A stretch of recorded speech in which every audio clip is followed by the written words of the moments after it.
Val d'Isère, une piste hyper complète, du plat, du raid, des changements de direction, des bosses. Il faut être hyper polyvalente pour pouvoir s'imposer là-bas.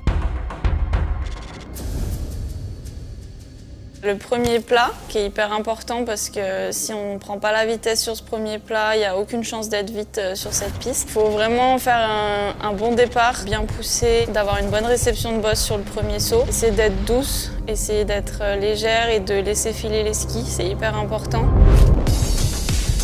Quand on arrive au téléphone, il faut vraiment changer de rythme. C'est comme presque une nouvelle piste. Ça n'a rien à voir, là, il faut être plus vif, plus à l'attaque, avoir envie d'aller vers l'avant, être assez rapide et dans les mouvements, dans les changements de direction. Ensuite, il y a la bosse du téléphone, un passage assez clé qu'il faut bien négocier. C'est un changement de pied en l'air. On saute pied droit, on atterrit pied gauche. Il faut être assez vive pour se mettre bien dans le rythme pour cette partie qui arrive après dans la forêt où il y a plein de mouvements de terrain. Il y a du lactique qui arrive dans nos jambes. Les jambes brûlent. Être lucide et prendre les bonnes décisions au bon moment. L'entrée de forêt avec la bosse d'Émile Allais. C'est la dernière un peu prise de vitesse avant le dernier plat dans cette forêt.